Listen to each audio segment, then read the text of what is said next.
Ladies and gentlemen. Hallelujah.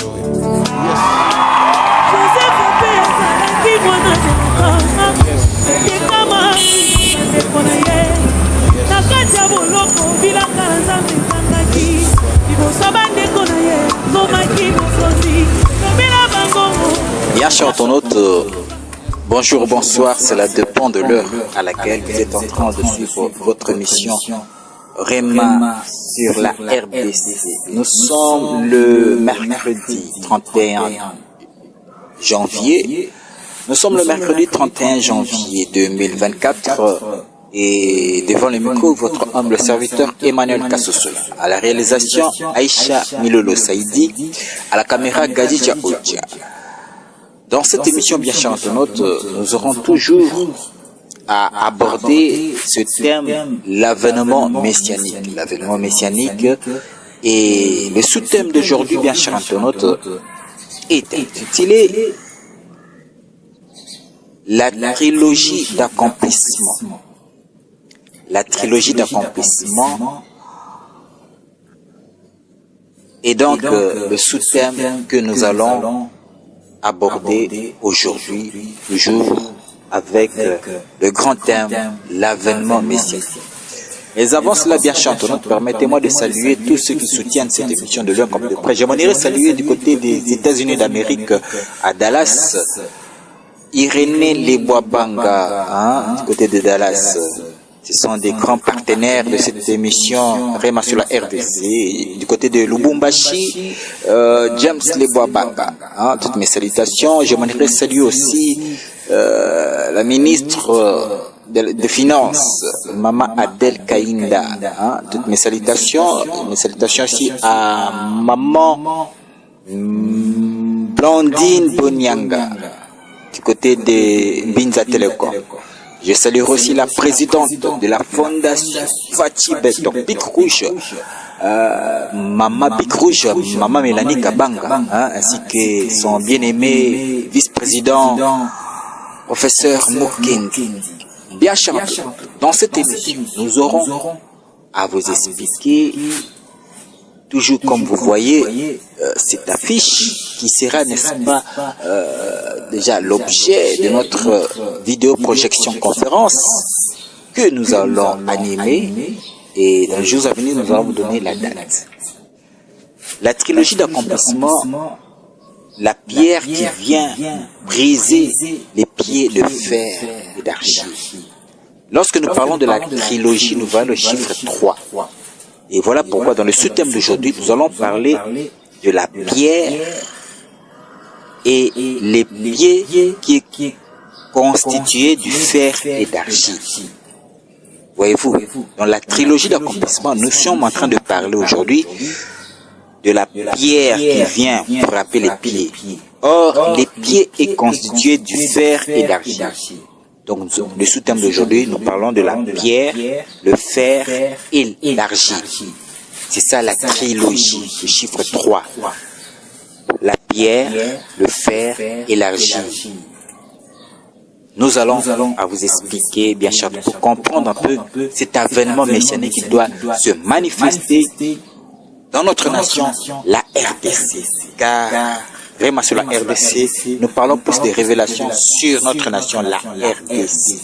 Voilà pourquoi, dans le sous-thème d'aujourd'hui, nous allons un peu expliquer au peuple congolais la pensée des dieux pour notre nation. Car c'est ça même le rôle du ministère prophétique sur la nation, expliquer, orienter la nation par rapport à la pensée des dieux, par rapport à la direction que la nation doit suivre. Car nous devons être comme le fils d'Issachar qui avait l'intelligence du temps pour savoir qu'est-ce que le Congo doit faire, qu'est-ce que les autorités, les dirigeants de cette nation doivent faire pour être dans la pensée des dieux.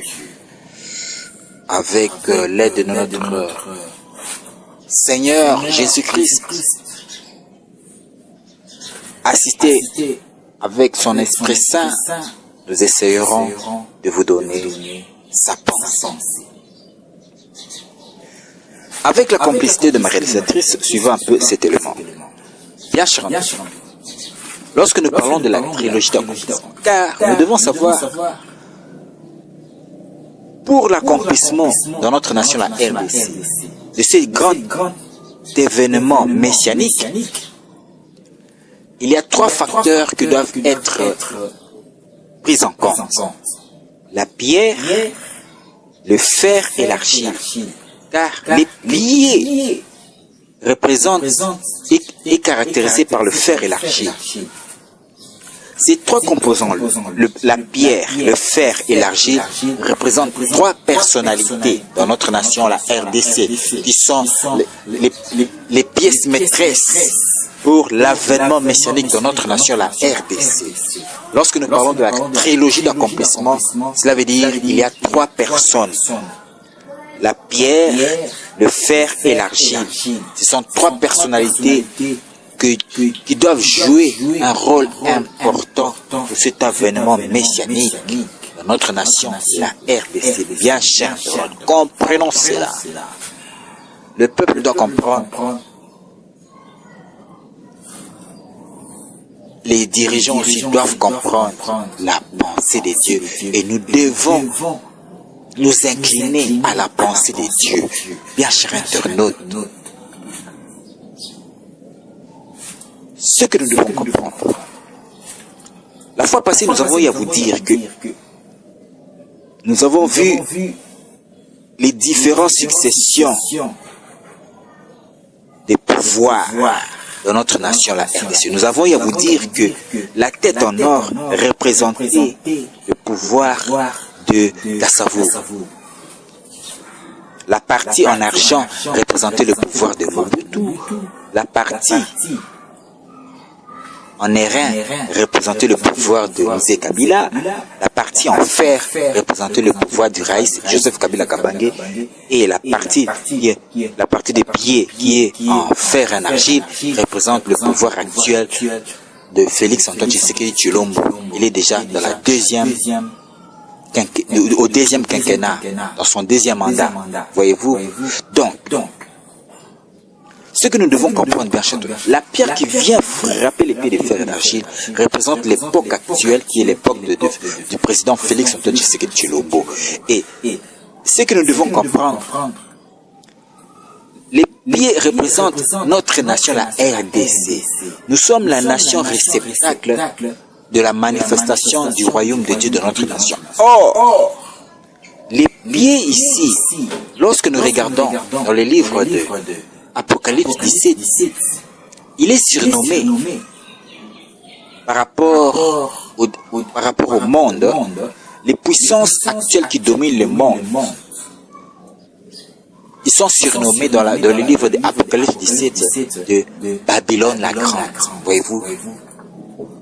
Car la fois passée, nous avons eu à vous expliquer selon 2 degrés, au degré du monde et au degré spécifique à notre nation, la RDC. Lorsque nous voulons vous expliquer les pieds de fer et d'argile par rapport au monde, les pieds de fer et d'argile représentent les puissances actuelles qui dominent le monde, et justement, ces puissances qui dominent le monde actuel, ils sont surnommés dans le livre d'Apocalypse 17 de Babylone la Grande, la mère des prostituées, les puissances qui dominent le monde actuel, la communauté occidentale, l'ONU, avec tous ses corollaires, ainsi que les puissances occidentale dominatrice, les États-Unis, la France, l'Angleterre, la Suède, l'espace Schengen, cette communauté occidentale, ils sont surnommés Babylone la Grande.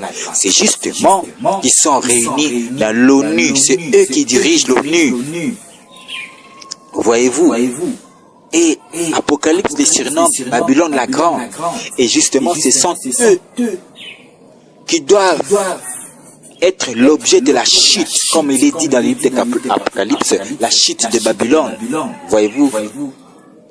Lorsque vous regardez la décadence des mœurs en Occident, c'est le début même de leur chute. Et justement, notre nation, la RDC, nous sommes la nation qui est réceptacle de manifester le royaume de Dieu dans le monde. Voilà pourquoi vous êtes en train de voir tous les problèmes que nous sommes en train de voir dans notre nation, la RDC, n'est à comme cause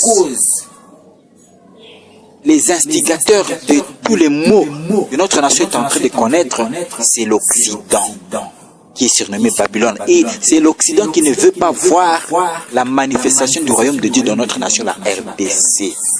Voilà pourquoi ils sont en train de combattre notre nation indirectement au travers le Rwanda, au travers tout ce que vous connaissez. Voyez-vous? L'instigateur du problème du Congo, c'est Babylone la Grande, qui représente la communauté occidentale. Et ce sont eux qui sont derrière tous les problèmes à l'est du Congo. Voyez-vous? Alors, ce que nous devons comprendre, le président, notre président Félix Antoine Tshisekedi Tshilombo, vraiment, grâce à lui, le 19 juin 2019, il a eu à consacrer notre nation à notre Seigneur Jésus-Christ. C'est une bonne chose. Mais il doit comprendre que son problème, ce n'est pas le Rwanda, mais son problème, c'est cette grande entité qui domine le monde, qui est représentée, qui est surnommée dans le livre d'Apocalypse, c'est Babylone la Grande, c'est la grande communauté occidentale, les Européens.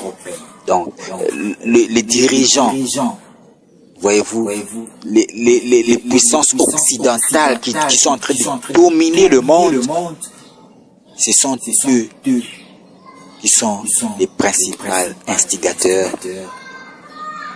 pour balkaniser notre nation. Et il doit comprendre que l'adversaire, ce n'est pas le Rwanda, mais l'adversaire, le commanditaire, c'est les puissances occidentales qui sont surnommées de Babylone. Voilà pourquoi le président de la République doit comprendre que sa protection n'est rien d'autre que il doit être les deux pieds dans la volonté de Dieu. C'est lorsqu'il est dans la volonté de Dieu qu'il sera protégé. Mais lorsqu'il est un pas en dedans et un pas en dehors, lorsqu'il ne sera plus sous la couverture de la volonté de Dieu, il sera atteint.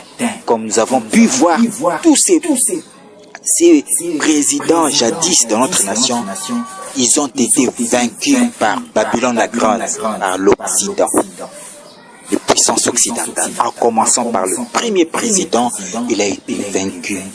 Car le premier président qui a été élu au suffrage indirect, Kasavubu, mais avec le complot de la CIA et Mobutu, ils ont eu à renverser Kasavubu. C'était toujours l'Occident qui était derrière. Mobutu même, on l'a utilisé comme l'orange. Lorsque vous pressez l'orange et que vous avez sucé tous les jus de l'orange, il devient inutile, vous le jetez. On a utilisé Mobutu. À la fin, c'est l'Occident qui a fait l'alliance avec l'AFDL pour renverser Mobutu. C'était toujours l'Occident qui était derrière le mouvement de l'AFDL. Ils ont renversé Mobutu quand Mobutu n'était plus utile